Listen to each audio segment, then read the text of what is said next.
Hello, Iccha. How are you? I am well. My thing still says off air. Oh, there we go. Okay. There you are. Hello, love. Hello. How are you? I am well. How are you? I'm good. I'm wonderful. Thank you for joining me on this Friday night. Very cool. Don't we love Hetero Fridays? It's all about women. It's all about energy, community, family, love, joy. Yes, absolutely. And we get to do that together. Yes. I would like to bring something into the space today. I Okay. would it's a little different, but it is the truth. So I would like to honor that I am sitting with some sadness and that it's okay. Okay, you're sitting with sadness, so we can actually breathe with you inside of that. Mhm. Is it something that we need to support you with right now? Is it something that you need from us that we could do for you? No, it's growing. It's growing. Yeah. It's Yeah, growing, learning, and realizing, accepting. And accepting. We like accepting because it's all a part of the experience that Absolutely. we actually get to be inside of life. And sadness is a part of life. It Some is people are what they call numb and they mhm, don't feel sadness, but they also don't feel joy. true. True. So we know there is no daylight without darkness. So, yes, I am present with my sadness and I am still here and I'm ready to be with community tonight. So, Wonderful. Well, why don't you go ahead and welcome our audience and we'll get started. okay, very good. Well, I am Iccha and I am so happy to be here tonight, being present with my fullness, happy to be in the midst of community, of the Master Force coaches. And what we're looking at this evening is the MEPS in action. And what we're calling it is MIA, MEPS in action. Isn't that right? That's right. We love being creative and funny like that. Absolutely. Very cool. So, with the MEPS in action, Mushamsu, tell me, how would you like to begin this? Well, I want to actually, let me go ahead and say who Mu Shemsu-t is. So I know that this is for coaches, and I don't always participate inside of this realm. So I just want to say that Mu Shemsu-t is my spiritual name, and I was given the name Rita when I was born. So there's some people who still refer to me as Rita, and I have actually been participating in counseling and coaching since 1981, 82, something like that. So you could say that I've been a part of the coaching community for well over 30 years Mhm. and was actually trained to be a coach in the corporate community when I was an IT professional with Motorola because I had to actually support a team of people that worked in our IT department and went on to facilitate coaching as a life coach to support people in their life. So the work that we're doing here is really about the expansion and growth. Inside of the work, we've now certified over 200 life coaches with our Master Force curriculum. And so, as you know, there's always ongoing growth and development. And many of us find ourselves inside of the healing and light worker community. So Icha and I have really been looking at how can we support one another with the new energy that is coming in so that we can actually sustain ourselves and really participate in life at a high level. So, how I would like to participate each is do you have the agenda available to you? Yes. Okay. So, you're you're such a great MC. So, I love it when you MC. So, I would like for you to initiate when it's time to move through the agenda. You know, like when you think we've said enough on the subject, I would like you to participate as the MC and kind of listen and make sure that we put in everything that needs to put in on the topics that we're sharing. Does that sound fair? That sounds just fine. Okay, thank you. And if I need some support, I will ask. How's that? Yes, you will. You will ask. I do know that. Very good. Okay. So, can you lead us in what do we mean by initiation? So we're looking at the conversation of MEPS and looking at it from the standpoint of in action. What does it look like in action? We know that this is one of our mobile curriculum. We know that it stands for the life quadrants. However, when we are looking at it on a day-to-day basis, one of the topics that we wanted to bring forth was how it looks as initiation. So as you shared that with me, Mu Shemsu, tell me, which angle are we looking at when it comes to what we mean specifically by initiation? Okay, and while I answer this, Iccha, can you post the actual Hangout link to the MFC group? Because I'm looking at people saying there's a tech issue, so maybe they can't get to this live feed. Maybe we can share the Hangout link. Is that what you usually do? And let me see if I can get that here. Okay, go ahead. Can you get it? I'm trying to see if I can find it. I'm not, one of my pieces of technology is giving me a little challenge. Okay, so let me go ahead and talk about what we mean by initiation. So, you know, well, as Master Force, our curriculum is based on the metaphysical realm. So we base our teaching, we base our movement outside of just the physical vehicle or what we can see, you know, besides the five senses.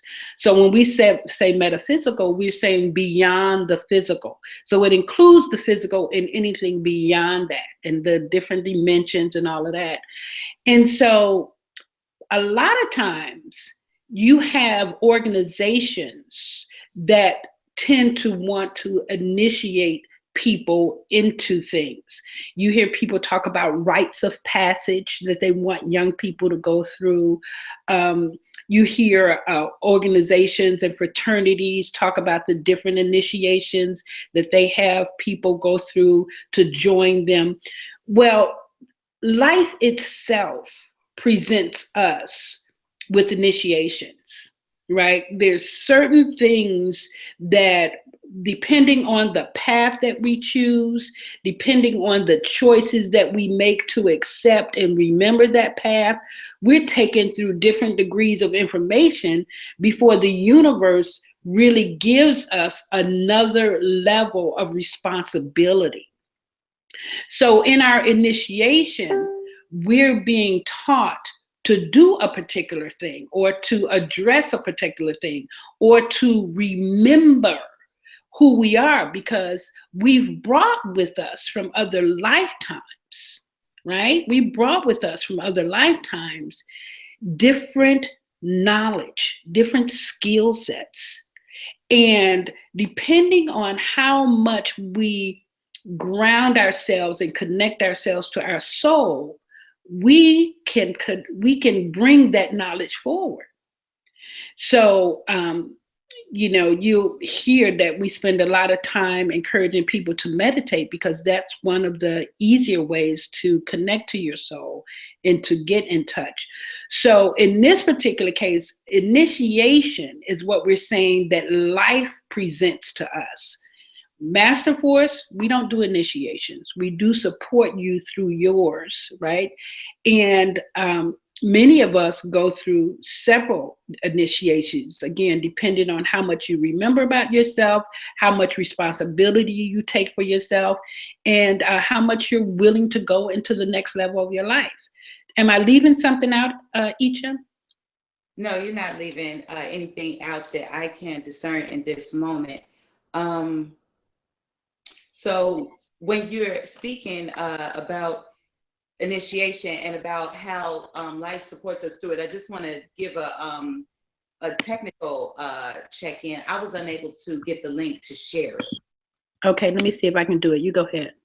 Okay, so when you're talking about what life presents us with, that's a part actually of what I'm experiencing right now as we look at going to next levels inside of the work that we're doing.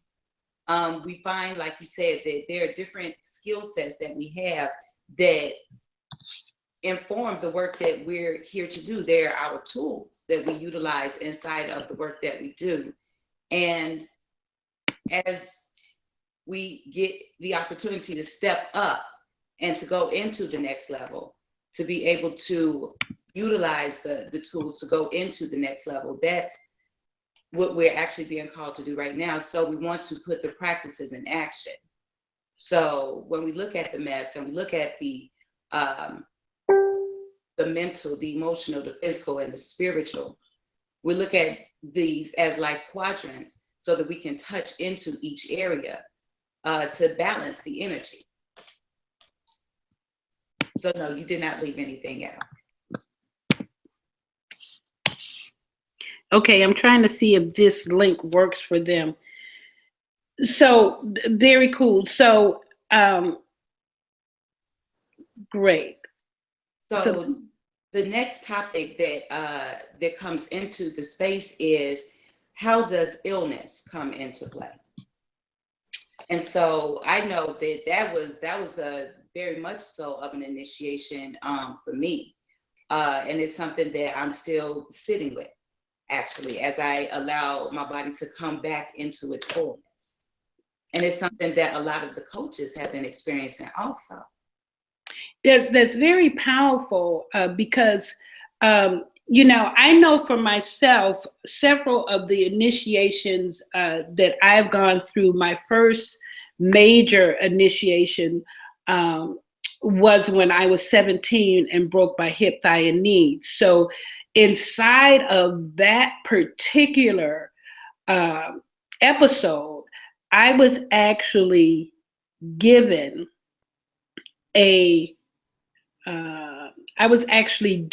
the opportunity to learn about healing the body. And I'll talk more about that story later. But in learning how to heal the body, I actually saw that it was something that needed. Can you mute your phone? You have to mute your phone. If you're coming in, you have to mute. I was actually given the tools inside of reading a book. I was given the tools that actually said, this is how your body heals, and these are the things that you need to do. So, you know, that was my first initiation with illness. And I literally did step by step what that book told me to do. And it actually demonstrated a spiritual connection. It demonstrated a way for me to be with my own growth and development inside of the conversation of metaphysics. And at the time, at 17, I did not know that that was an initiation. This was looking back, because I then saw how each time something took me further up along the realm, right, into more light, I should say.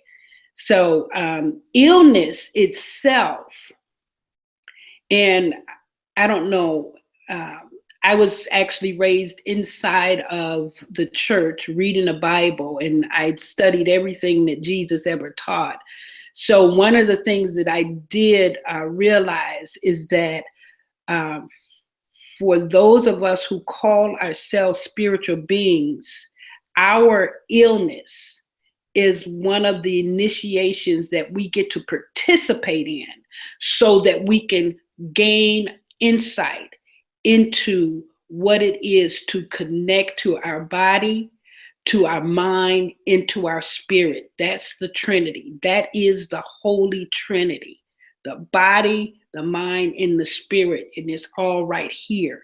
So when we connect all right here and we're whole here, we get to literally reach into the realm and really gather and gain insight from our creator, from the cosmos, to pull down energy that helps us to go on and develop even stronger capacity to heal. So illness gives us different levels. The first level is in understanding our bodies and our connection to our spirit and how our mind operates like that.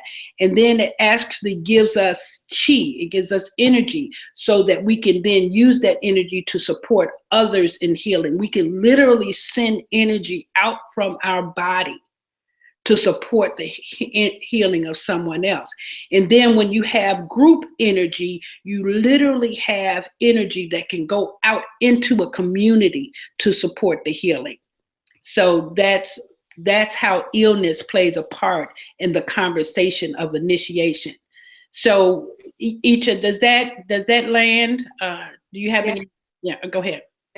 That's perfect. And one of the things that I know that that you were very passionate about was how we interact with the coaches around when something comes up for them in the realm of having some physical experiences, some things that go on where they would want to reach out for help. So what did you want to add and say in about that? Well, here's a conversation, right?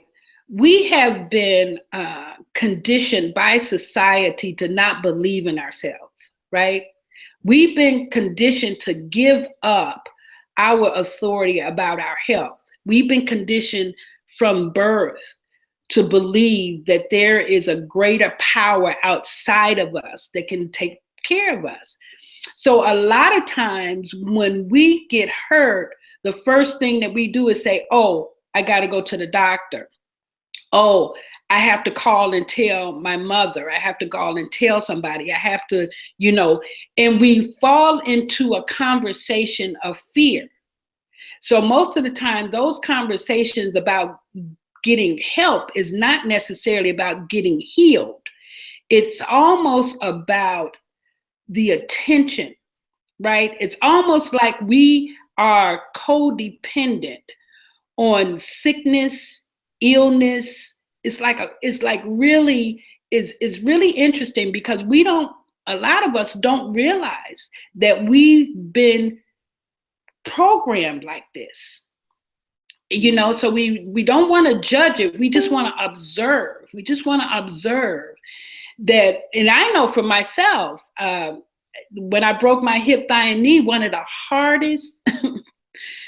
hardest pieces for me to get, and I didn't get this right away. I got this afterwards. But one of the hardest pieces that I got was that I visualized myself being in that hospital and being sick because I got no attention from my family, but everybody else that was sick.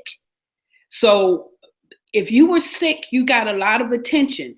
If you were in jail, you got attention. But I was not sick and I didn't do many things to go to jail, and nobody paid attention to me. I mean, I literally was tap dancing, singing, straight A's, doing this, and nobody paid attention. And I remember crying, thinking and visualizing. But if I was sick, they would come around. And I saw people standing around my bed. That was my vision. Wow. And so when I ended up in that position and then was given the tools to heal my body, it was like my spirit said to me, you get to choose one or the other.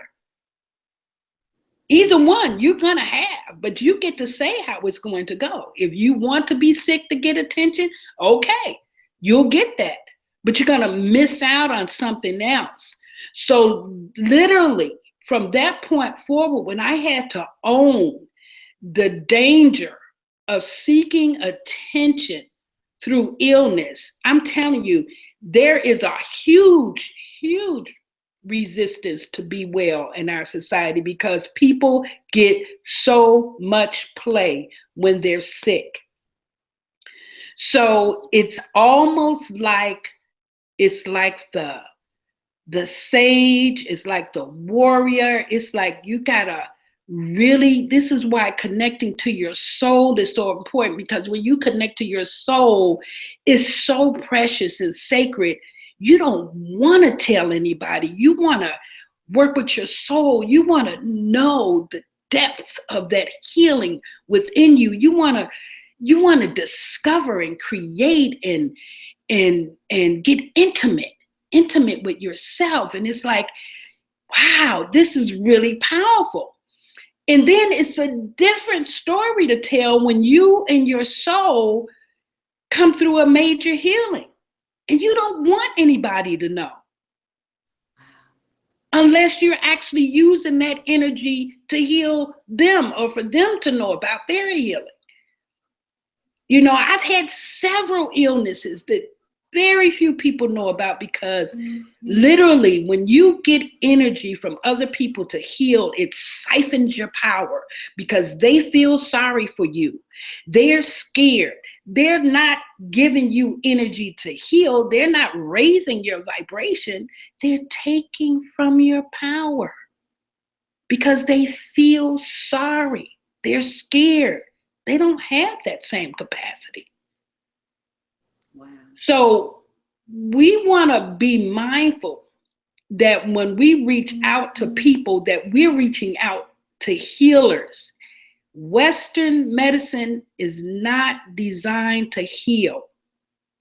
They're designed to give us prognosis. They're designed to tell us what's going on. But the thing that they do is they live off of your illness. So once you know what your prognosis is, you go and go, bam. What I do is when I know what my prognosis is, I go and see Dr. Young in Chinatown. I say, yeah, here's the paperwork. What do we need to do? Mm-hmm. And go from there. You see, so, and then I don't have to call somebody because the power is between me and source. Does that answer, Iccha? I'm sorry. That's very powerful, and it's giving life into the space because being present with words that we've gotten from the coaches of things that they may have been missing recently, and that they have been, wanting to take. Oh, I'm going to, go in and have this and have that done and so forth. And even myself had two experiences with that. There were some really powerful, profound lessons that I needed to get into me. Yes. And so what I hear you talking about is how do we go next level and make sure that we're implementing what it is that we know. Exactly. And it's so important that we do this because, first of all, people aren't being told that they can heal themselves. Right. Nowhere is anybody telling you that you can heal yourself. It's almost like we think special people can heal themselves, or people with a certain level of spiritual acumen, or people who are closer to God. And that, no, our body is designed to be alive. And because there's a certain number of people who fear certain life forms in this world, they want to keep that information suppressed, except for those who really are powerful enough and want to be responsible. If you see who's being getting rid of in society, it's the people who do not want to take responsibility for themselves. When you take responsibility for your health and well-being, you're free. You're not asking them for anything. You're not needing them for insurance. I worked in corporate America for years paying insurance, never used it because I always did alternative medicine. I had my last child at home for $2,000. He was paid for it before he was even born. Wow. Never used that insurance. And I was paying, $500 a month for a family. We never used it, right? So literally, our work is to come into our own power and our own knowing. And, every illness gives us an opportunity to discover our depth, our faith, our willingness to grow. Most of the time, we don't want to grow because it really does take something. You have to give up something. The ego holds on. I had to tell my son, Iccha, you ran into him at Dr. Young's. I had to tell him, I said, son, your ego will kill you. Mm-hmm. Now, you can go ahead to the emergency room if you want to. That's a $10,000 bill walking in the door. You've never had a vaccination. They're going to have to vaccinate you up because they already scared of you. Wow. So you take your choice. You can either do that or you go see Dr. Young. Right. Absolutely. Yes, we love Dr. Young. The next area that we wanted to step into is starting now to go into the MEPS, really getting into each part of the actual system. So why don't you go ahead and tell us what MEPS is? So I'm not talking too much. So MEPS is it's a part of our mobile curriculum.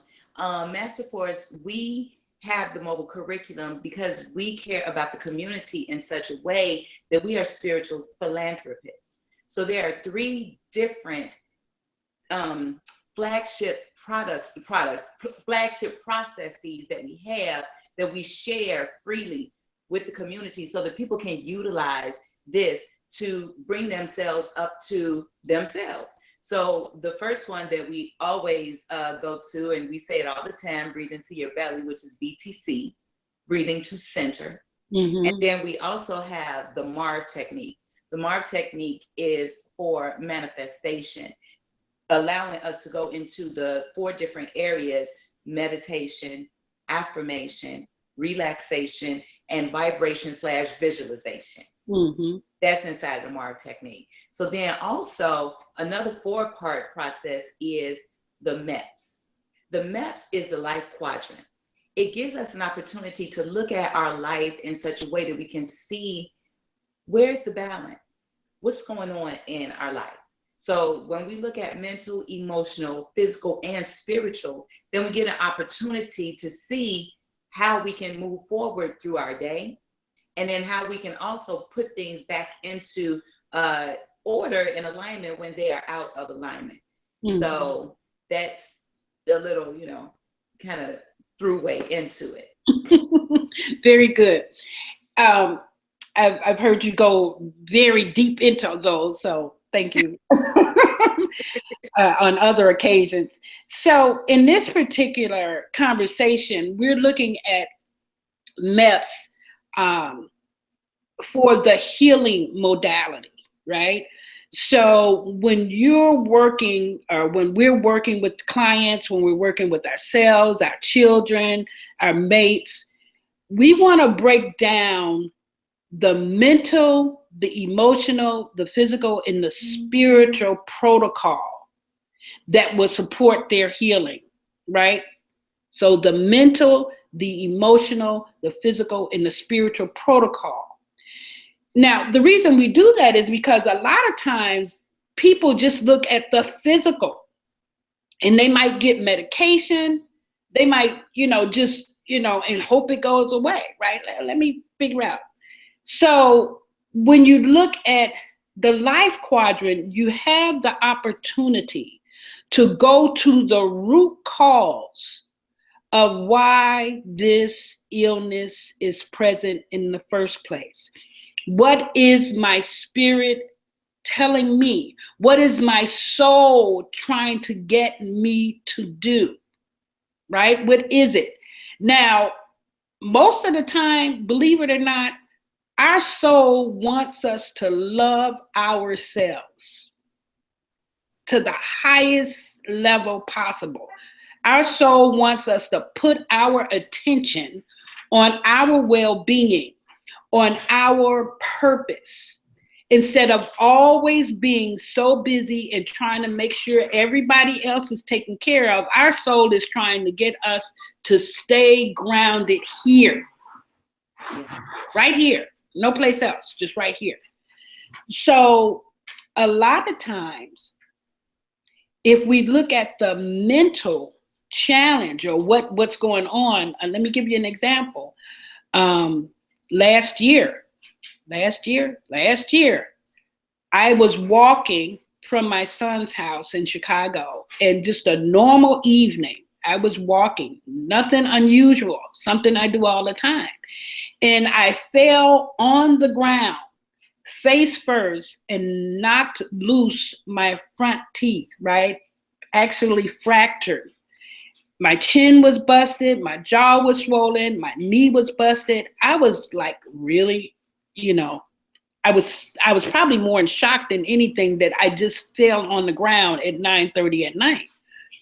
So immediately I went into a concern about my appearance, and I had to do a interview or presentation the next day. There were so many things going through my head. And when my son, who had to come and pick me up when I got home, he said, "Ma, put some ice on your knee." I said, "Put some ice on my knee? Are you kidding me? My face is swollen. I need to put some ice on my face." Yes. He said, "You're going to want to walk tomorrow. Okay?" He said, "Your face, yeah, but you're going to want to walk tomorrow." Okay, you're right. I'm going to want to walk tomorrow. Put the ice on my knee, and then every damn day put it on my face. But anyway, mostly put it on my knee. So share, how did he say you should walk? Could you just say just a little bit about that, just so we could be inside of that? Well, for one thing, you part of what we need to do is to participate in being alive. If there was going to be something, I broke my hip, thigh, and knee at 17. If there was going to be something going on with my leg, I needed to know that soon enough, right? Mm-hmm. So and then I walk every place. I walk every place, 3 to 5 miles every day. So he knew that there was no way that I was going to be sitting in the house talking about, "Oh, I can't walk." That's just not, I'm going to want to walk. So he was right. Regardless to how my face was looking, I was going to want to walk, which he was true, because I still went to do my interview. And I just had to tell the people I'm going to do the best I can. My mouth was all like this and stuff. It's really bad.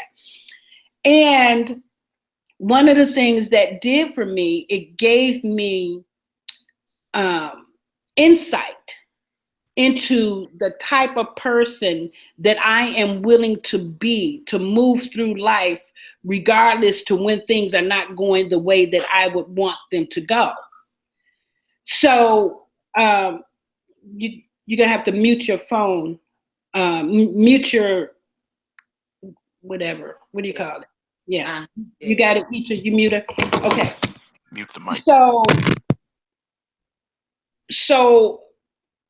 So part of what I had to do for that process, well, even before I got there, I literally started going to the dentist immediately. Went to the dentist, went to the doctor, and my spirit said, "Stop trying to fix this. Stop trying to fix this. Just be with it." And I said, okay, lot of resistance. I said, okay. And I was in so much pain. So the first thing I did was start working on the pain and doing what there was to do to take care of myself. Through that whole initiation, I was able to remember when my mother took me to a dentist on 51st and King Drive in Chicago. And for whatever reason, I had 9 cavities. No, I had 9 teeth pulled. I don't know if they were cavities or not. That was my first time at the dentist at 9 years old. I just got 9 each. You got to write that down. Okay, at 9 years old, and they pulled out those 9 teeth, but they put me with a mask on. They put the mask on, and I remember not wanting it on, and I remember struggling to get from out of this contraption, and I remember feeling helpless and scared and didn't know what it was. And then when I came out and I was in so much pain,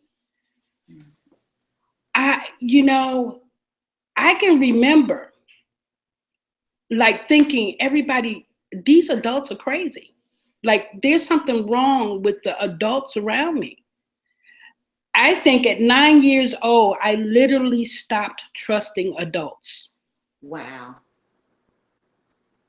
And I had not gotten that until last year. Like how I participate with adults is very different than how I participate with young people. I can hear young people talking to me better than I can people my age and older.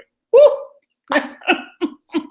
So that's really super powerful. And one of the things that really comes to mind inside of what you're saying, and it's really speaking to me, and I hope the coaches can hear this too, is the courage that you had to really go into being with what you were experiencing so that you could have the fullness of the initiation that you were experiencing.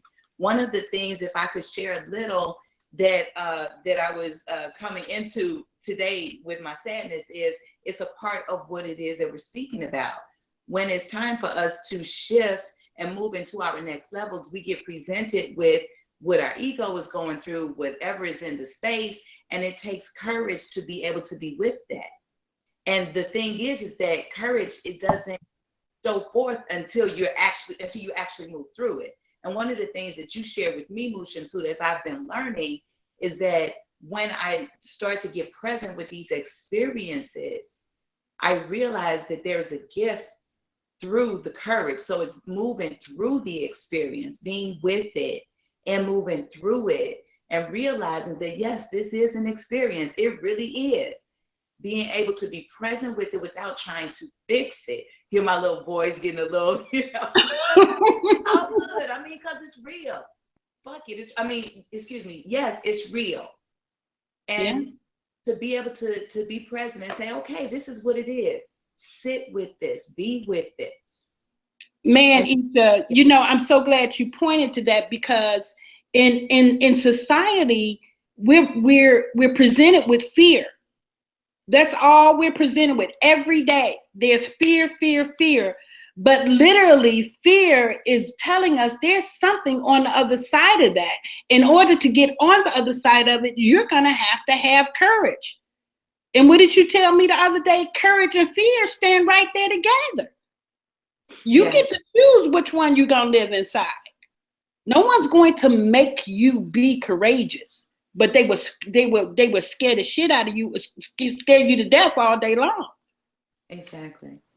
And in my initiations, with me having different kinds of things in my natal chart, different kinds of things in the destiny, etc., fear is something that comes naturally into the space for me. And so it's a part of the healing when I can sit with it, because I also receive messages as a result of what's going on, because that's the healer in me. I just recently realized that the conversation that I was not having with my family, I wanted to have conversations with them, trying to fix it, not wanting to sit with what was going on or trying to fit with them.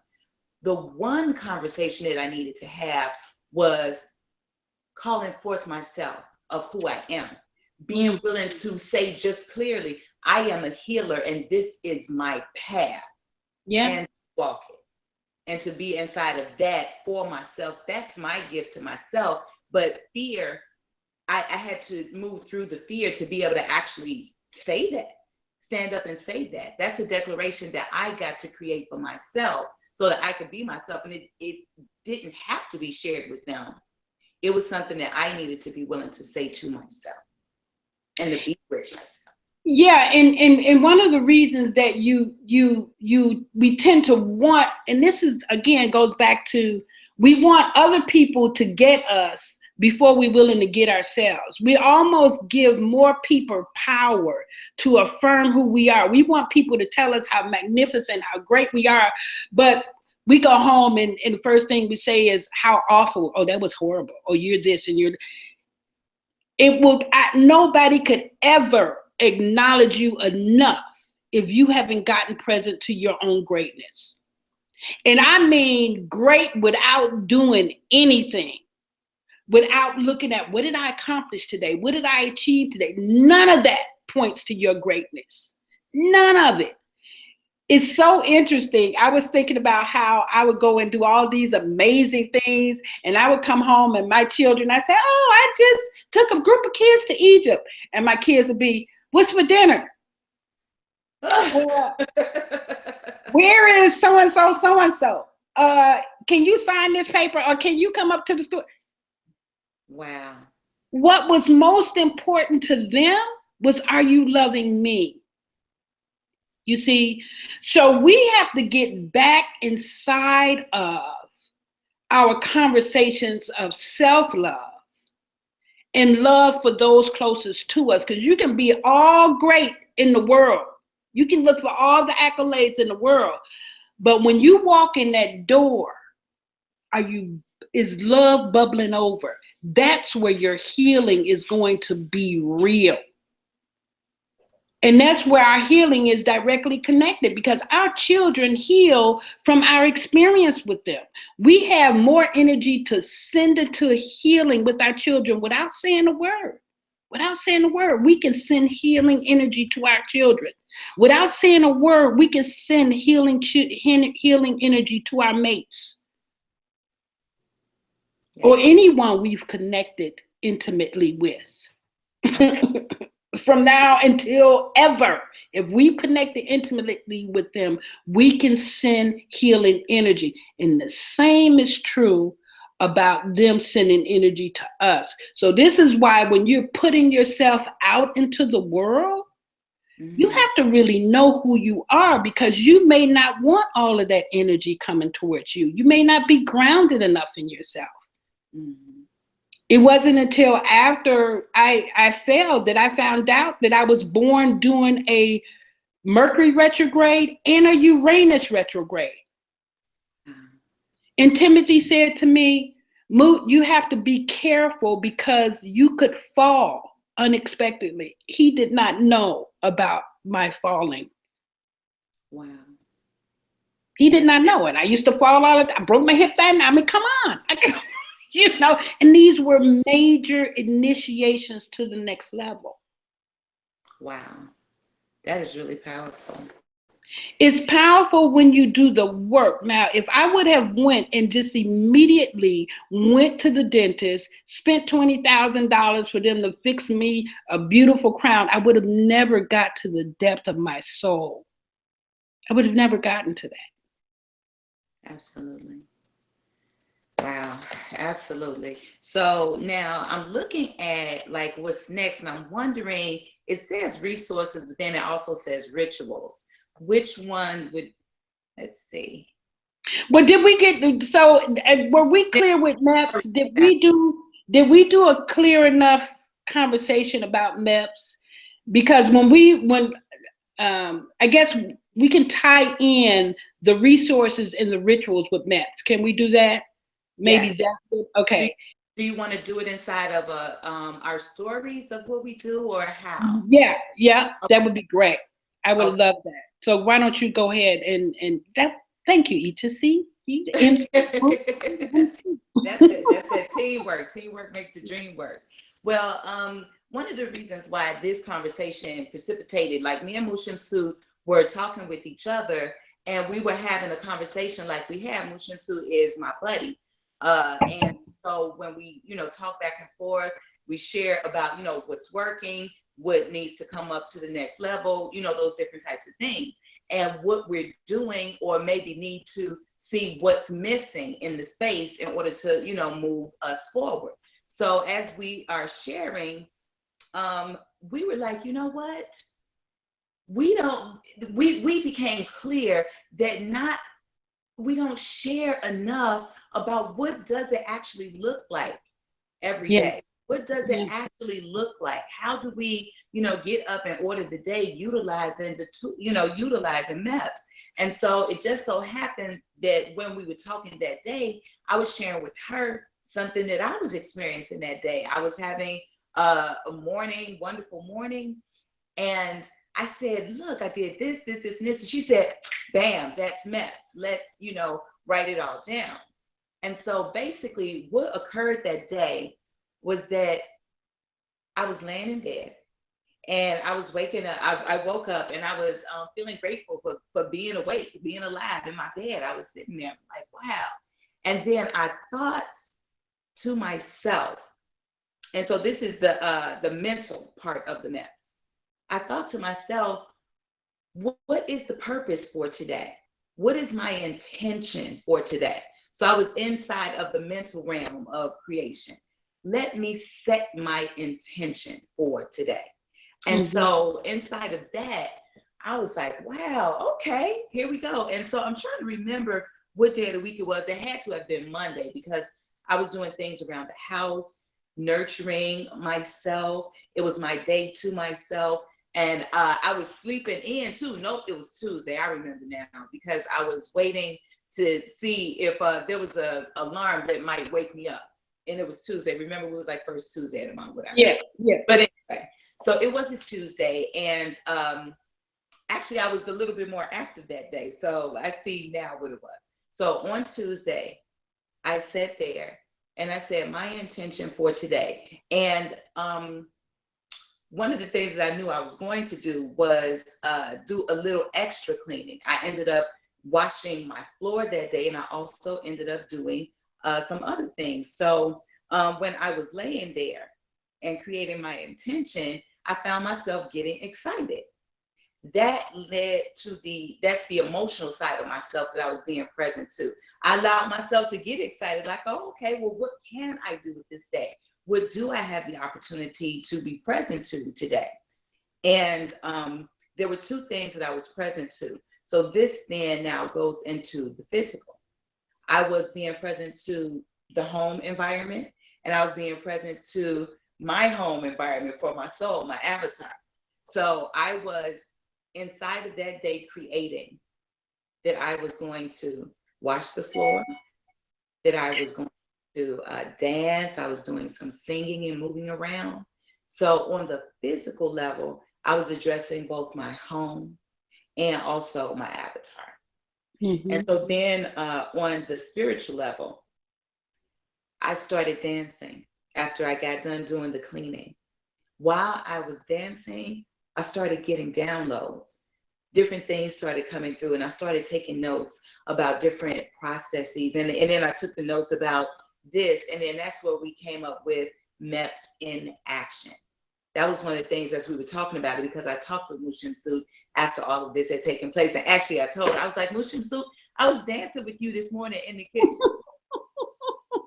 And I was excited. We were stepping. You were talking about we were stepping all over your clean floor. Yes, we were stepping all over the clean floor. And the excitement that I had, the exuberance was that I had been being present with my body to the point that I had created more energy in my body and more strength, to the point that I could dance on several songs and still have wind, and that I could turn around different ways and stuff, and my legs felt strong. So that was, again, the physical and the emotional playing inside of that, and then the spiritual with the downloads coming through as a result of the work that I was doing. That's amazing. Yeah, and when you were talking about that, Iccha, I was present to, like MEPS, we call it the life quadrant for that reason, because we can lay it on top of our day, but then we can bring it over into our illnesses and create protocols for ourselves. So, you can start your day off laying in the bed looking at, what am I going to do? Where does that mental, emotional, physical, spiritual aspect comes in? And then, I'm having pain in my knee. what is that coming into, right? So when we go, then we have to pull out our resources. Yes. So when we put out our resources, like if I had pain in my knee, the first resource that I would think of is who? Louise Hay. Louise Hay. Yeah. I would say, oh, what does Louise Hay say about my knee? Louise Hay said, oh, inflexible. So then I would look, where have I been inflexible? Oh, yeah, I was holding a grudge with my guy, or I was holding a grudge with my mom. I was holding a grudge, holding grudges, resistance, all about being inflexible. Anytime you look and you're right about something, your knee might start hurting, okay? And so Louise Hay says whatever affirmation she says. Now, the thing is, for those of us who've been using Louise Hay for a minute, we almost know that it means flow with ease, let go. Yes. Everything is let go, really, right? But flow, let go, stop being right, let go, give in, surrender. It ain't that serious, right? And then I would look at what side of the body it's on. So if it's on the right side of my body, that means that I'm giving off a lot of masculine energy. That means I am moving around way too much. It means that I am giving too much. It means that there's something about a man in my space that I'm not being good with. My masculine energy is not balanced. Mm-hmm. Or if it's on the left side, it means that I'm being lazy. It means that I'm being too lazy. I'm being too internal. I'm being antisocial. I'm not doing enough action to get what it is that I'm supposed to be doing in life. I'm not meditating.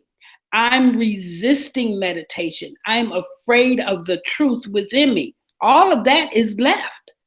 Mm-hmm. That's the left side.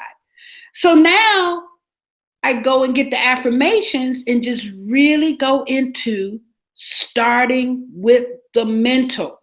Before I do anything physical, before I take any drug, any protocol, my favorite is either I'm going to do baking soda and water or cinnamon and honey, whatever going on with me. But before I do any of that, I'm going to write out those affirmations at least 10 times.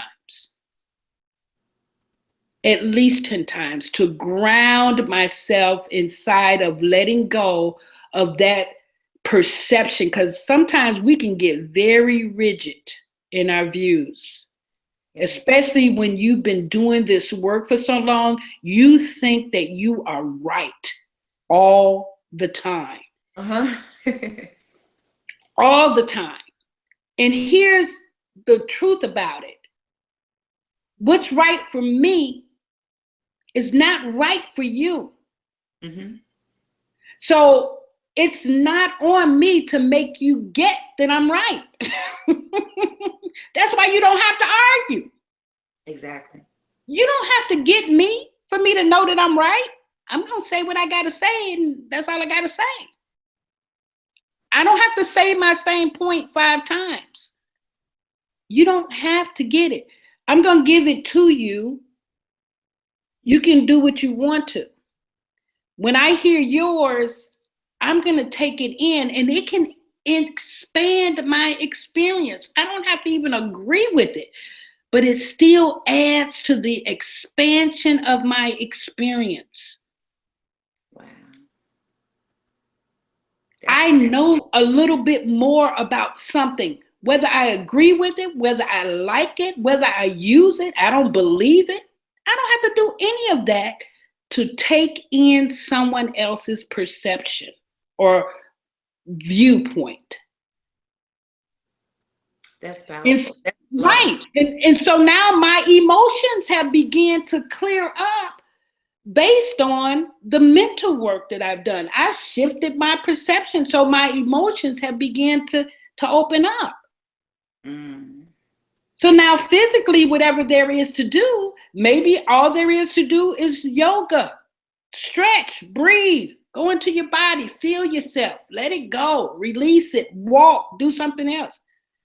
Which is why most of the time I don't have to do anything physically to heal, because I'm getting a message.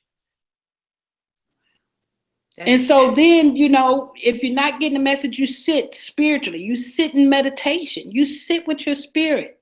Let it tell you. Let it speak directly to you. Open yourself up for the download.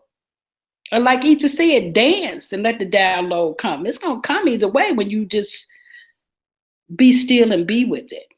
Yeah, that's part of the way that you shared that. It's just so, because one of the things that you and I said, and I'm just now looking at my notes, I can feel myself getting more into the flow as I'm releasing, because you know, I came on, I was holding, and I could feel I'm not flexible right now. So now I can feel okay. Michael, can you? Oh, there we go. Okay, so I could feel myself getting flow in the space. And so one of the things that we talked about that we really wanted to be present to is that we're being initiated at the level of our avatar. So everybody is experiencing something in their avatar, whether you have inboxed myself or Mu Shemsu-t, everybody is experiencing something with their avatar. And what we're being called to do is to go to the next level. And the thing that we get to really, really see is, what does that next level look like? What does it look like to actually sit with it, to be with it, to allow it to be in the space? And then this is the thing that I really heard you say, without trying to fix it right away. Let it be in the space, be with it.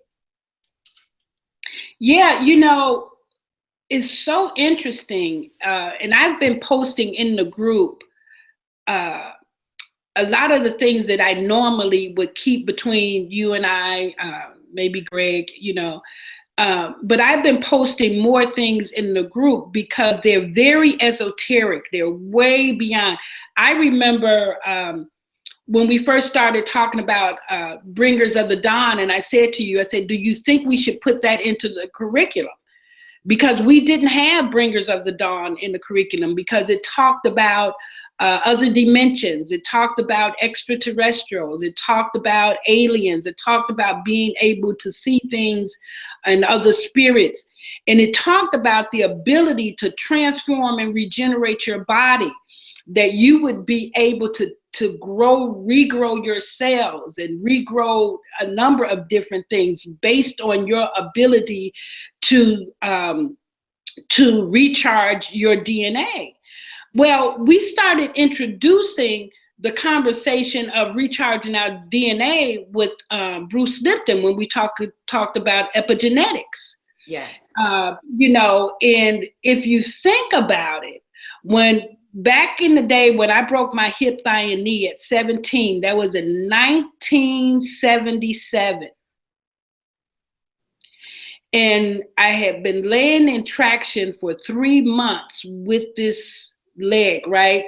The hip, thigh, knee, the femur bone in traction means that there's a wire pulling one of the bone in one direction and another one pulling the bone in the other direction. There's a weight at the end so that they're not touching, but they're almost connected so that the tissue can grow back between them, right? I was laying in traction for 3 months, which meant that somebody else had to help me use the bathroom every single day. Somebody had to wash me, help me wipe my ass. They had to bring my food. I couldn't move for 3 months. It was the most humiliating experience that I could ever have as a 17-year-old who was used to swimming, running track, working, going to school, active. Yeah. In that conversation, I was so angry at life that I was willing myself to die. I was done. And then the doctor was like, yeah, you may not have good use of this leg anymore. You certainly won't have any children because your hip bone ruptured, whatever. I don't know, how the hell the hip bone good in there. Now I'm like, how the hip bone gonna rupture the uterus? I don't know how that shit would happen. But anyway, whatever that was, I wasn't supposed to be able to have children. So I went into this deep state of depression. So much so that whenever they wanted to do surgery to put a steel rod in my leg, because there was their solution, we ain't gonna have time for traction. We gonna just put a steel rod in your leg and put you in a cast and go home, right?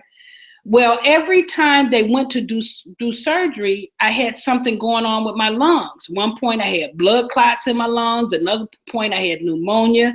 So they couldn't do this surgery. And I remember the doctor came in and he told me, he was an elder white man. And he said to me, he said, listen, he said, you're going to have to realize that I can't heal you. He said, the only thing I can do is put your body in a state to be healed. God does the healing. You have got to contact God some kind of way because I can't do it. Wow. Now I'm really mad. So right before Christmas that year, I was thinking, like, really, I got to be done with this. Because I had, spent too much time in there. And one of the teachers from my high school brought me this book. And I'm sorry for those of you who've heard this story, but, it's real because it is the birth of Master Force, right? He brought me this book called The Power of Your Subconscious Mind by Dr. Joseph Murphy. Now, he said to me as a 17-year-old, he said, I know this book may be too deep for you. Mm-hmm. However, if you read it, it might help you. Now, the thing about saying to a 17-year-old something is too deep, it's a dare. Mm-hmm. So I was so excited when people left that evening. Visiting hours was over at 8, so my hospital room emptied at 8. I opened that book, table of contents, and all I wanted to read about was healing and health. That's all I wanted to know. And out of those 21 chapters, it was 3 chapters on healing and health, only 3. And I read those 3 chapters that night, all 3 of them, and I began implementing exactly what it said to do. And I can tell you verbatim, like the first chapter was, you had to forgive everything that has ever happened to you in life. You have to forgive everything. You have to forgive everybody. You have to let it all go. So I remember forgiving my grandmother. I remember forgiving, because my grandmother hadn't come to see me and she was my main caretaker. She had not been to see me in those 3 months because someone told her that I actually broke my hip, thigh, and knee running from the police. Now, what's really interesting, our family could have been set for life had they believed something different, because we could have sued Stag Stadium. But instead, that stadium changed all of their wood placards to steel. Wow. And it was probably due to my accident. But anyway, we didn't sue them. Nobody ever followed up because it didn't mean nothing because it happened to me, right? But anyway, I forgave my grandmother, forgave everybody. And then it said, you also have to forgive God. Mm-hmm. And I remember feeling like there was something wrong with that. It was sacrilegious. Forgive God. I love God. I didn't have any. And then I just started crying, Iccha, because I realized that I had been blaming God for my entire life. Everything that had ever happened to me, I had blamed. And I mean, I cried and cried. But when I was done, I was so relieved. And then the next thing it said was, you have to visualize the healing. But it said you cannot even access God's healing unless you have an open heart. Your heart have to be free of grudges, resentments, forgiveness. You have to have a pure heart, the heart of a child. It didn't say that, but it just said you had to have a pure heart. Right? Yeah. Right? And then it said you have to create a visualization. So I visualized, because my biggest challenge was that femur bone. Femur bone is the largest bone in the body. I visualized 3 little men knitting the bones back together. And they were green. They had on green outfits like the leprechauns, Lucky Charms. Yes. That's how those 3 little men looked. I don't know why it was 3, but it was 3 little men knitting my bones back together. And then it said the best time to program your mind is when you wake up in the morning and before you go to sleep. Yes. When you wake up, when you go to sleep. So guess what I did? I had the visualization of the 3 little men knitting my bones back together. I had the visualization of the doctor saying, it's a miracle. I had the visualization of me walking across the stage for my high school graduation, because that was my senior year of high school. Now, this is where the sweetness comes in, and this is why it felt like an initiation, because that was a Friday night, and I started doing that programming. I would go to sleep, and I would see those visions, and I would just go into it. And then they would wake me up. Do you know at the hospital, they don't let you sleep? You don't get no fucking rest at the hospital. No sleep. No sleep. No. So they wake you up. So every time they wake me up, I would start visualizing. Girl, they thought that I was going in and out of a coma. They called whoever talking about, y'all got 24-hour visitation because we don't think she's going to make it. I was doing the work. Wow. That was Friday. On Monday, the 3rd day, I popped up and I said, where is my doctor? They said, oh, where you been? Girl, they brought all the nurses in. They called the doctor. The doctor said, well, what does she want? I said, I want to go home. He said, you go home. He said, okay, send x-ray. So they sent the portable x-ray guy in to x-ray my leg. And the doctor came in there with his nurse.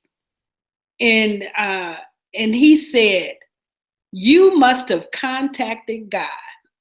And he showed me my x-rays. He said, these are your x-rays from Friday. And on Friday, you could clearly see there was a nice break. And they loved how nice and clean that break was. They talked about that clean, nice break all the time. He said, this is Friday. You can see the nice, clean break in your femur bone. Yeah. And then he said, and this is today. You can't see the break. You see all of that around it. He said, that's calcium. I said, it looks like angel hair. He said, well, the way that the bone heals is that the calcium woves itself around the break, and then it begins to knit your bone back together. Right? Right? Yeah. I said, can I go home? Right. He said, hold on, Shemsu. Not so fast. Right? He said, wait a minute. He said, first of all, we have to put you in a body cast. And they had already showed that this video, you're going to have to be in this body cast for about a year.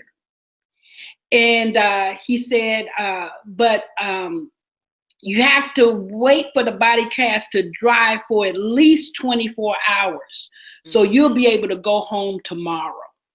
Yeah. Now, the thing about that is, I think the next day was going to be Christmas Eve, or the 23rd. It was going to be the eve before Christmas Eve. And so they stayed late that night, and they put the body cast on me and everything. And oh my God, it was the most uncomfortable thing. And they had my breast out and my butt out. That was it. That's funny. It's put funny. A little thing, right. Had to lean like this to use the bathroom. Anywho, but anyway, when it came time for me to go home, they could not find anyone. The numbers for my family were disconnected. Wow. Man, I'm crying, and my best friend, she called and she's like, "What's wrong?" And I said, I can go home, but we can't find anybody to come and get me. And she called, she asked her dad. Her dad was right there, and she told her dad, and her dad and her younger brother came and picked me up, and I went to their house for a few days. Wow. And boy, I tell you, they told me I would be in that body cast for a year. I was in that body cast for 8 weeks. Wow. Because I continued to use the training that I received in those 3 chapters. Now, I've since went back and read the whole book a few hundred times, but that night was 3 chapters, and 3 days later, I was asking to go home. That's powerful, Musha. So it's really powerful. And like you said, you know that we're all the Master Force coaches and everything. So we have heard that story before. You shared a few things this time that you have not shared before. And I think it's so pertinent that you do that, because again, I want to say it again, and I'm affirming it to myself and to all of us. We are being initiated into the next level at the level of our actual avatar. Yes. So wherever it is. So this is the thing. I know that for myself, I would be trying in my mind to make it make sense. That's a part of something that I do. It's a construct, and it is. And what I'm saying, the reason I'm saying that is, what came up for me is that when we look at Louise Hay, and Louise Hay starts to break down what's going on relative to what we're experiencing, what I want people to really get present to is that that's the area of your body where the weakness is being shown for. Not, I wouldn't even say the area where you get to expand. Mm-hmm. So when we look at the root cause, that's the only reason we look at the root cause, so that we can see what does the expansion look like. When we write out the affirmations, we're only writing affirmations. We don't, go into what the thought process might be, not the root cause, excuse me, but the thought process. Right. Iccha, I've had things such as rheumatoid arthritis, where, the thing was, you're in a bad relationship. Mm-hmm. I've had duodenum ulcers, from worrying too much. Yeah. I've had digestive issues. I've had, again, like I said, sterile. They said I was sterile, right? I mean, so all of those went back inside of the conversations from my childhood and probably past life conversations too. Yeah. Yeah. That when you go into the overstanding of this as initiation, you get to heal generations. Not only that, but our relatives that have lived this lifetime with us, if they have transitioned, they get to see the light in us as we continue to live, and they learn. Yes. They learn from us. That's very powerful. And part of what it is that you're sharing is so profound. When you said generations, when you said that being present to that, because a lot of times we'll be told that things are hereditary. One of the things that we're looking at is that we have the same thought processes. We have the same way of thinking and being. Those are the things that create sameness, inside of what we experience in our body. Yeah. And it's a whole, different conversation when you start to look at it like that. And also, go ahead. No, I was going to say, my mother was placed in a mental institution when I was 5.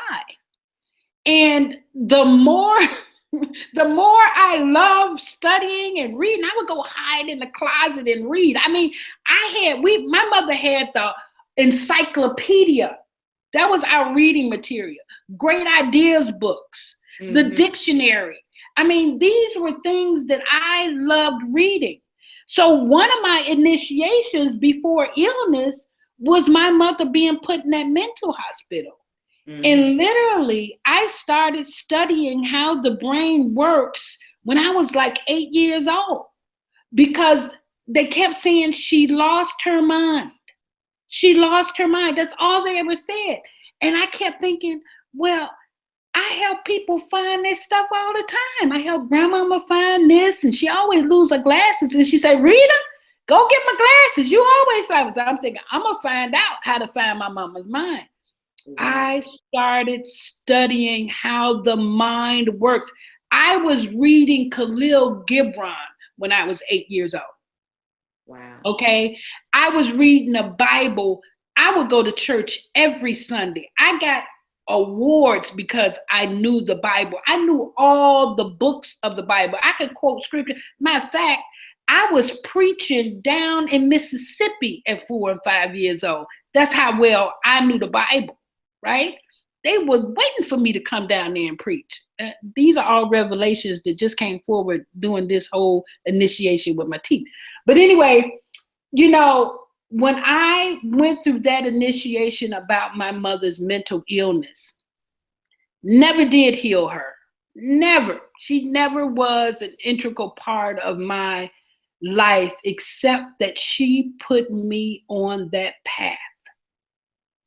And my family always said to me, you're going to lose your mind. You're going to lose your mind. Oh, did she lose her mind? Oh, there she goes. She losing her mind. Oh, she crazy. That's all I ever heard. So when I literally, that year that I came off of breaking my hip, thigh, and knee and was able to graduate with my class because the teachers in the high school set up a person to come and work with me while I was incapacitated. They came to the hospital, came to my house so that I kept my grades up. I was able to graduate. And no one in my family came to my graduation. That was another initiation. And one of the teachers said, if we don't get you out of high school, if we don't get you out of Chicago, you're going to die. She saw that needed to happen. She saw that I needed to be someplace other than with my family. And I don't know what she saw in me. But that's how I got to college, because she paid for me to take the ACT. She found a college that would take me. Her mother, who was a clerk in the office, paid for my airline ticket, and the security guards bought my luggage. When I left to go to college, my grandmother was like, Black people don't go to college. I said, well, I'm going someplace. And I took the Blue Line to O'Hare by myself. Wow. And that was the initiation that literally gave me confidence in my mental acumen, my ability to learn, to know. That king of club was being nurtured to move out. I could have easily not made it. Mm-hmm. Isn't that something? And one of the things that you're speaking to is what we get an opportunity to know is that as we walk our path, we get met with what it is that we need in order to continue moving forward. So what there is to do is to move forward. One of the things that I know is that despite what I may be feeling or experiencing, sitting with it, yes, and moving forward in the process. And one of the things that we were talking about too, like with being initiated at the level of avatar, was the beauty of being able to nurture our avatar at a very intimate level. And so one of the things that we look to is massage of the body. And it doesn't have to be formal massage, like we know whatever this, when we can get to really rubbing our belly, nurturing that area. I'd like to focus like over here, because I know this is where my liver is, and really give it a lot of love over there so that it continues to detoxify and release things so that I can continue to be in elevated state of health, or continue to elevate my state of health.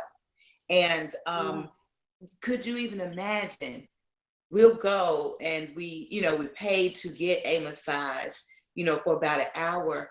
What would it be like to just take you a little coconut oil, just simple, even olive oil? Everybody got some olive oil in the house. Okay? And we use it for anointing if we're going to be doing some prayer. How about just massage the body for an hour? Set a timer, play a video, or while you're listening to something, take time to just massage, and just massage what area feels like it may need something. When you start doing it, I am a witness that your body will begin to talk to you. I had never understood when the old people would say, "Ooh, I got all this gas in my back." Tell you what, reach around, and rub your back. Be laying on your left side and start rubbing your back. I guarantee you, you're going to release. And what it is those things, when we start to release all that humor from the body, they do be calling it that, the little different gases that start, moving around in the body. That's our chi starting to flow again. That's our chi opening up. You might have some gas in your lower legs or whatever, dependent. Have you been moving around? A lot of us work sedentary jobs. It's what's going on right now. Okay, we do. So how do we care for our body in the midst of that? Well, what about when we're getting ready to lay to rest? Maybe we're doing our recapitulation a little bit, and we get a little bit of olive oil, coconut oil, and we go in and we start to really, really rub the body. Because one of the first things that we'll do also when we're maybe holding extra on the body, oh, I got to go work out. I got to join the health club. A lot of us are in an age frame where the more gentle art is going to really serve our body better. If we're 40 or better, Mu Shemsu-t, you said 50. I'm saying if we 45 or better, it's time to stop with the high impact. Learn to use the weight, the resistance of your actual avatar to strengthen your avatar. Get down on your yoga mat and just start stretching a little bit. One of the things that I created, I think everybody does this, so I give that caveat. I call it soul to soul yoga. I've said this years and years and years. And what I do is I get on my yoga mat and I lay there, and then I just let my body start to do something. We've all seen the yoga postures. And so if I feel like I want to twist, I twist, and however far I can go and hold it, then I go into my breath at that angle. And you could feel the breath going into the different parts of the body. Yes. Twist the body and start to breathe. That starts to open up things back there. You never know, like your vertebrae and like your ribs and stuff could kind of be condensed because of gravity, because of a lot of things. And so if you twist and then take some good deep breaths while you're at as far as you could comfortably, a little stretch, go. That's going to start to open you up. That's the intimacy that you could have with your body. That is going to do vastly more than spending a half an hour or an hour on the treadmill or the elliptical or the stair climber, because that's mindless work. You're getting into something, you're not connecting with your body doing that. When I can listen to my body and stretch it out, I started learning how to start to lift up. Mu Shemsu-t was showing me how to start to lift my dantian. Because I have been holding extra weight on my body, gravity has started to do some things there. So when I hold my hands like this, take them, interlace them, hold them over my head, allow myself to breathe deep into my low belly, then I start to isometrically work the musculature in there. And you can feel it, and you can start to move those muscles in there. Women, when we work with our yoni eggs, or even if you don't utilize a yoni egg, the women and the men, when we work with Kegels, getting that area down there pulsating, because that also helps to raise the kundalini. right? So that's going to do a lot for us as well. It's going to get that energy flowing so that we'll have access to our magic and to our creativity. And please know that while I am saying this, this is an instantaneous remembering for me, because you saw how I came on. Hello, need you. I was like, what's up with her? So, and then this also will show us something too. This is what being initiated at the level of community looks like as well. The fact that it's a Friday night and we're deciding, we are choosing to give our energy one to another. We're going to speak about what we know to be transformative, and we're going to share with each other. That right there raises our vibration, because we are nurturing our interdependence with each other. That's beautiful, Iccha. You know, it's so wonderful that you're speaking about the element of touch, because I'm trying to, who told us not to touch ourselves? I mean, but I know that was inundated in us not to touch ourselves. I mean, there was something about touching that we were not taught to do. It's almost like somebody else is supposed to touch us. We're not supposed to touch ourselves. And then if you're not touched, something's wrong with you. Absolutely. That suppression, that suppression will cause depression easily, quickly. Wow. Easily and quickly. We are meant to use our hands to touch ourselves. That's literally how we heal ourselves. When they talk about Reiki energy, we are melanated beings. We are Reiki energy. We are that. We have the energy in our hands. The first thing that you do if something is hurt, put your hands to it. Put your hands on it and start to get present with yourself. If you're one of the best things that you could do before you go to bed at night, lift that foot up, get that foot on that knee, start rubbing that foot.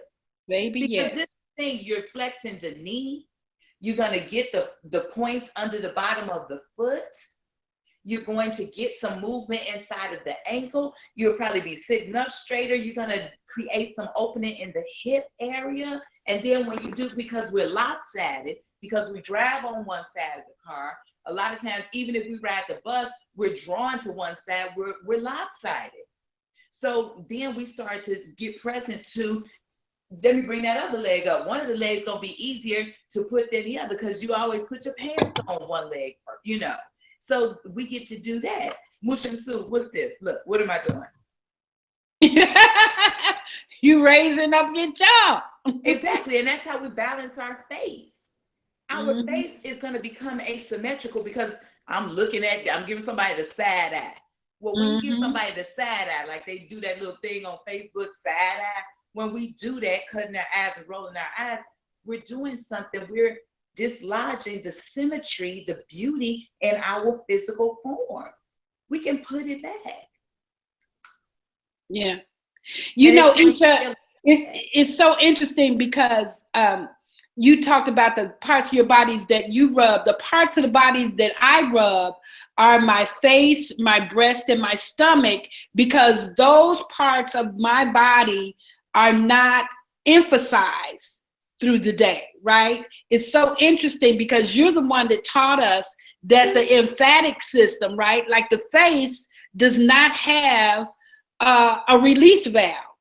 Exactly. When I'm walking and I'm sweating, I'm releasing toxins, but the face itself doesn't necessarily sweat like that. You have to gear up a huge sweat.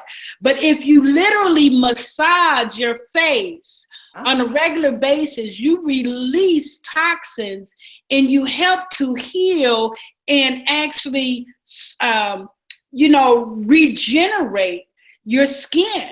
The cells underneath that, you begin to regenerate the texture and the moisture in your body. You actually cause, when you touch your face, you cause what is this stuff? Collagen. to Yes. restore itself. It naturally comes back from you touching your face. Well, the same is true about your, oh, sorry. The same is true about your breast. Exactly. When Yeah. you massage your breasts, you literally bring back the life, the touching, the vibrancy of the breasts because you touched them. You've invigorated life in them. And then with your stomach, I mean, if literally when you laugh, that Yeah. triggers your stomach. But also when you massage your stomach, you literally create blood flow. Anything that you give attention to is going to create life with your own hands. Yes. It's like God gave us an instrument to heal ourselves, and it's called our hands. You do not need someone else's hands to heal you.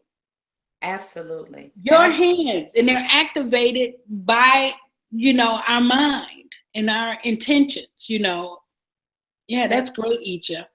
It's really powerful. And when you man, what you shared about how it activates it, anything that you touch, it activates it. And the thing, it will activate collagen, everything. And especially if you're having anything going on, headache, you can use your thumbs, but you can cross your hands over and just go over your brow and just Yeah. massage it out while you're saying, I love and accept myself. Yeah. And then you can also get here with the temples. And Mu Shemsu-t shared something too. We're starting even to look at acupressure points. We Yes. massage certain areas with acupressure here, and here you create even more resiliency in the skin, because these are actual points that are relative to other different they correspond with different parts of the body, like the flow of the nerves and the flow of all the different meridians in the body. So our body is really awesome. It's a really awesome neurological, technological wonder. And the simplest thing that we can do to heal it, number one, is pay it our intention, right? And then put our hands on it.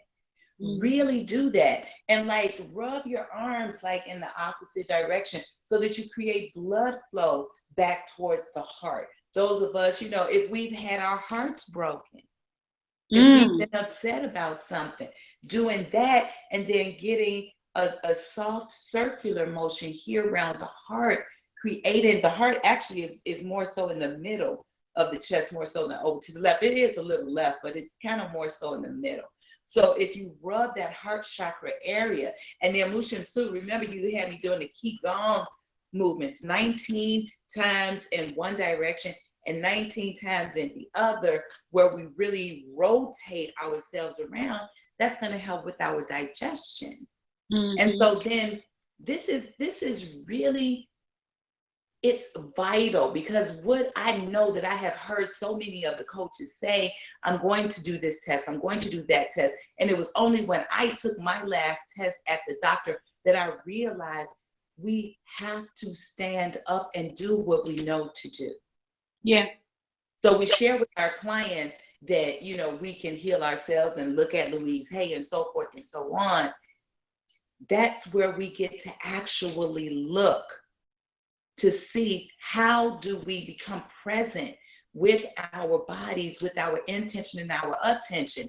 One of the things that I know now that I've been really starting to sit inside of some of the areas where I have been challenged is that I have a tendency to want to run from my family. That will cause a seizure. And so there's an art to learning for me how to be present with my family, because what would look like me running towards them, I would actually be running away from them because I wouldn't be standing up for myself. It's a conundrum. We'll figure that out later. But basically saying part of what I know to be my lesson of integrating all of these different things that go on is what's causing me to be able to sit present to what's going on in my life. And so one of the reasons why we started to come to this conversation about how do we nurture ourselves inside of our tools is because I had an experience and I reached out to my family, and I had an experience that I did not have to have. Everything is in divine order.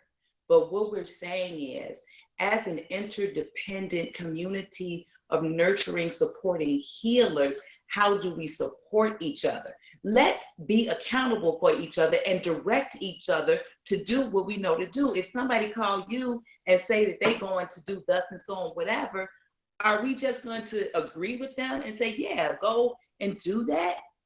When do we actually take the time to stand up? I'm stepping out of my shadow of wanting to be light to go ahead and just say, no, hell no, you ain't about to talk to me about going to, get that. How about I support you? Let's breathe together right now.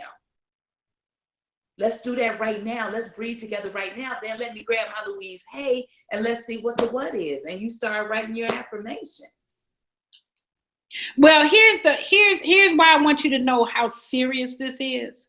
I want you to know the seriousness of this on a few different levels. One is, as we get older, there is not going to be a medical system to support health and well-being. Okay? So if we don't take on taking care of ourselves, our organs are only 11 months old. That's the oldest they could be. The liver, the kidney, the heart, the spleen, they grow through nutrition, conversation, alkaline water. So when you have an issue in your body, know that there's a conversation that your organs is trying to have with you. It's not asking you to remove it. It's not asking you to take it out. It's not asking you to get rid of it. It's asking you to hear it, nurture it, take it on as a part of your body. Know that this is your body. Yep. Now, as we get older, they're going to just take us out. There's not money anymore left to take care of people who are aging. It's like, no, go back. That's the one thing. The other thing is our tissues are so valuable, they're worth more than gold because of the melanin. Because of the melanin. So every time you go and have a procedure and they can get some of your tissue, go ahead, look at the Henrietta Lack story. It don't just stop there. These people are doing a whole bunch of stuff to hold on to their life because their particular race is not thriving as much as us, even though, they had all the money. Supposedly, right? And then the third thing is that we have got to demonstrate leadership in health and well-being so that our young people will take on healing their bodies. My children, 3 children, were never rushed to the emergency room. 3, never rushed. I was Dr. Mom. I had relationships with doctors, friendships with doctors, so that if I had to talk to a doctor, I could communicate with the doctor. That's why we use Dr. Young, Dr. Hoppy. Mm-hmm. We have communications with people where we can take on, do I need to go a next step, right? But they were taught to heal themselves. Now, my grandchildren, they're taught, rub it.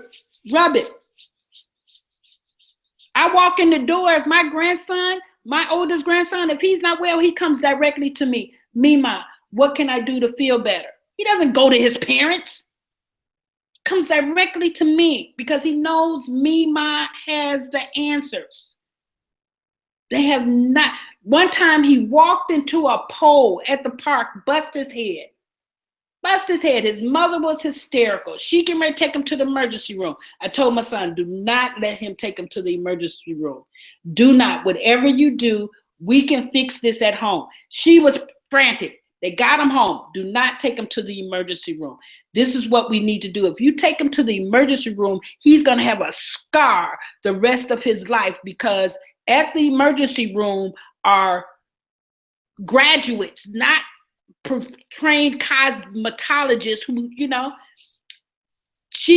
we got to take him to the emergency room. Got him home, calmed him down. She literally got online and asked somebody, should I take my son to the emergency room? He busted his head at the park. Everybody said no. So she didn't take my word for it. Fine. But she did some research. Do you know that you can't even tell he has a stitch? We went and got some butterfly. We put rescue remedy on. We put ice on it. We sang mantras to him. We gave him Bach flower remedy because he's a child and he needs support with his emotions. Bach flower remedy. He doesn't have a scar today. Yeah. Had he run to the hospital, he would have a big, nasty, maybe keloid in his head, because at the hospitals, they use the wrong type of sutures for Black people. And remember, if you did your work, Dr. Pookrum talked about this. Dr. Pookrum, that's why we introduced you to Dr. Pookrum during the course, so that you could know about the knowledge and go deeper. That we just touched the surface on stuff. But Dr. Pookrum said it's a lot of information about melanated skin, but we are not the priority, so it stays hidden away, and we are giving white folks solution, and that medicine is not for us. It will kill us before it will heal us. That's why we have to do our due diligence. You can heal your body. Yes, ma'am. Wow. Wow. Mu Shemsu-t, thank you for really bringing that point home for us. There have been some people that have been a part of our community that we observed, and I mean our immediate master course community that transitioned. And this is something that we want to be mindful of as we make our choice. Choose life. We get to choose life. And we have power to our health is in our hands. Mm-hmm. Yeah. And you know what? I'm glad you mentioned that, Iccha, because we worked, with a couple of different people to support them in their well-being, and the surrender, the willful defiance, right? My person is almost 60. And I'm telling you that I've been studying this stuff for years. And I'm telling you that I have mentors that teach me and train me, and that I get up under and learn from. But yet still, there are people who will literally avoid doing the work, even though their spirit is telling them, wait a minute. And our spirit is that little small voice. It's going to be soft, but if you keep avoiding it, it has to get louder and harder and more fierce, because our soul has asked to do this work. Our soul is here doing a particular mission. We found each other for a reason. There's no accident here. Absolutely.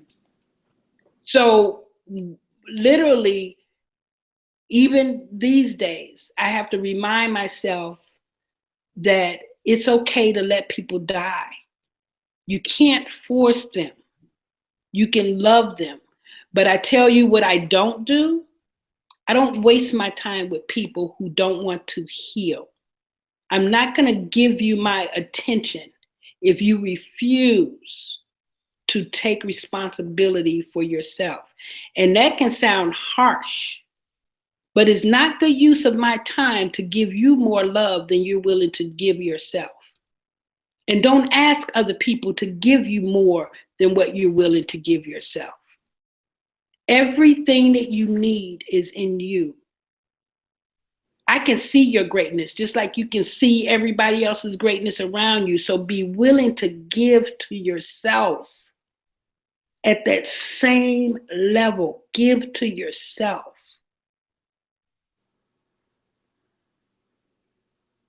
Yes. Well, thank you, Mu Shemsu-t. Is there anything else you want to share before we wrap up?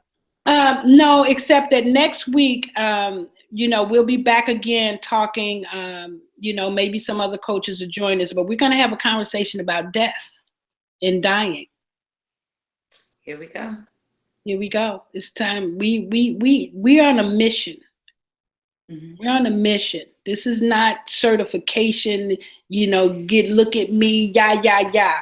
We have a whole energy ball in Master Force that's lit, and we got to be responsible for the gift that we are to each other and to the world.